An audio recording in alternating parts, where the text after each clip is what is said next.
Episode 347. At the same moment, several thunderous booms erupted nearby. The minor monsters charging from the left and right were all blasted off their feet by the shockwaves. One moment, she was completely surrounded. The next, the space around her was cleared in all directions.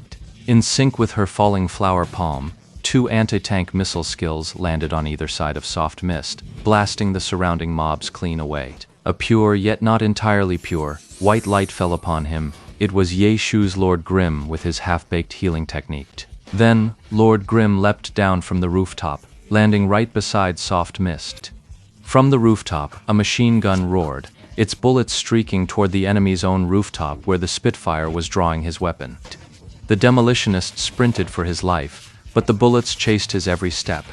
Tiles and rubble flew from the rooftop, but the guy kept his footing, steady as a rock. The Gatling gun's entire skill cycle emptied, and not a single bullet touched him. He felt his evasion had been supremely slick, supremely stylish. But then came 3 thunderous booms, 3 wind howl shells screaming straight for him. The ammo specialist's view swung around, and the shells seemed closer than ever before. Only in hindsight did he realize his sweet evasion had been a trap, luring him deeper into the enemy's optimal firing range. 3 more shells came screaming in, a triangular barrage that locked down the entire area. There was no dodging this. The demolition expert player made a token effort to leap aside, but the shell detonated the instant he left the ground. The blast wave hurled him through the air, flinging him clear into the next street over. Hurry up and kill your Christmas thief. I'll hold him off here for you. Ye Shu called out to Tang Ru. She quickly scanned the area. The Christmas thief was mixed in with the mobs, having been blasted down with them. It was just getting back up, bravely charging towards Soft Mist once more. Tang Ru immediately sent Soft Mist forward to meet it, unleashing a furious barrage of attacks. The other minions charged in again, only for Su Mucheng's Windy Rain on the rooftop to drop a charged cannonball. The blast was massive, sending the monsters flying like kites in a gale. Tang Ru's Soft Mist had already joined the party and was completely unaffected. Though they were still outnumbered, with Su Mucheng's support, the horde they had to face was at least a lot smaller. And even if all those minions rushed her at once, Tang Ru could hold them off for over 20 minutes. Taking on a few higher-level foes at once was well within Tang Ru's capabilities. Meanwhile, Ye Shu had already steered Lord Grimm into a charge straight for sword point. The moment he saw who was at the point of the sword, all the chatter he'd had with Tang Ru vanished instantly. He didn't even move to engage, just turned and ran. In moments, Tang Ru's crisis was averted, and Chen Guo let out a long sigh of relief. But at this moment, Chen Guo's feelings were rather complicated, because the one this sword was pointed at was an ID she recognized, Jian Feng Suoji, a very old-school expert from the Heavenly Domain's Excellent Dynasty Guild.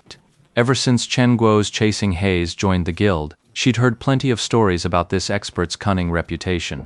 Of course, Chen Guo was a member of the Excellent Dynasty Guild. As a die-hard fan of the Excellent Era team and a passionate Glory player, she naturally threw herself into the guild with everything she had.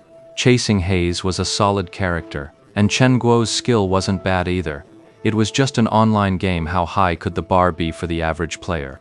Chen Guo's credentials were more than enough to join a major guild like that, so her entry into Excellent Dynasty went smoothly. She's been with them ever since, and has made some good friends within the ranks.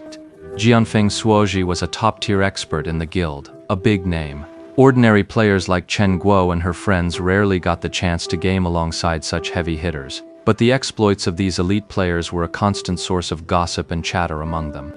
This sword point had quite the reputation for his cunning schemes against players from other guilds. From the perspective of Chen Guo and her friends in Excellent Dynasty, these tales were endlessly entertaining, and their fondness for the guy ran pretty high. But today, when she saw sword point signature cunning turned against her own good friends, Chen Guo suddenly found the guy utterly detestable. Now, the cunning he saw was nothing but pure, unadulterated malice. Chen Guo was an experienced veteran player, even though she hadn't seen how it started. The sight of Soft Mist surrounded by mobs, with sword point weaving around her but never leaving, and Tang Ru gritting her teeth trying to take him down. Chen Guo had already pieced most of it together. Chen Guo knew Tang Ru's personality. Even with a top-tier expert like Ye Shu right beside her, she'd rather die than call for help. So Chen Guo had to call for help on his behalf. But with her own guild on one side and a close friend in real life on the other, Chen Guo felt genuinely awkward. In terms of closeness and combat strength, Tang Ru was the clear winner. Without a moment's hesitation, Chen Guo stood firmly by her side. That point of the sword which had once struck her as cunningly endearing, now seen from a different angle, only made Chen Guo wish he'd hurry up and bash his head against a wall. Hey, where'd he go? Chen Guo pretended to be engrossed in her own game, but her eyes were darting all over the place. Just as Yi Shu was about to go over and deal with that cunning sword's point, the guy turned tail and ran without a word. Chen Guo was bitterly disappointed and blurted out. Seeing Tang Ru glance his way, he immediately straightened up, tapping his keyboard with feigned seriousness as he pretended to be engrossed in the game, all while saying, Where do you think you're going? Tang Ru was fighting several higher-level mobs, yet she couldn't help but let out a snort of laughter. Stop pretending. Ha ha ha ha. Seeing she was already caught, Chen Guo didn't bother explaining. She just leaned in and unabashedly started watching the match. He kept swiveling his head left and right, trying to watch both screens at once like a frantic bobblehead. Jianfeng Suozhi kept fleeing, his eyes locked on the reinforcements ahead. He desperately wanted to reach them, to get their cover, because he knew Lord Grimm's true identity. Chen Yahui, after all, had been running such a large guild for so long. He did have a few trusted confidants, but within the excellent Dynasty Guild, he absolutely dared not mention that they were treating Ye Chu as an opponent, and of course he couldn't reveal Lord Grimm's identity. But a few of his most trusted confidants were in the know. No matter how seasoned or battle-hardened Swordpoint was, he never thought he had what it took to stand shoulder to shoulder with a god like Yi Chu. The moment he saw Lord Grimm heading his way, with no backup in sight, Swordpoint's hands trembled at the thought of a one-on-one. Without a second thought, he executed a smooth turn and hammered his keyboard into a desperate sprint, wishing he had the 7th stage battle spirit right then and there, to pick up the pace. But wanting to run was one thing. Actually getting away was another matter entirely. With a shadow clone technique maneuver, Yi Chu had Lord Grimm dart forward several body lengths. He raised his hand and tossed a grenade, not at Swordpoint's feet, but directly in front of him. Jianfeng Suozhi saw it instantly. If he kept running straight, that grenade would blast him back. He had to swerve. That swerve cost him precious time, and in that instant, Lord Grimm closed the gap by several more steps.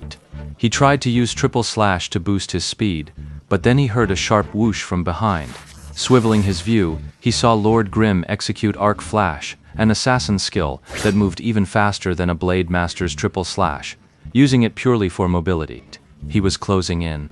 Point of the sword panicked. His allies were still a ways down the street, but he was about to be caught. Ah, Yi Q. Oh, Ye Chu. That's the Ye Q I know.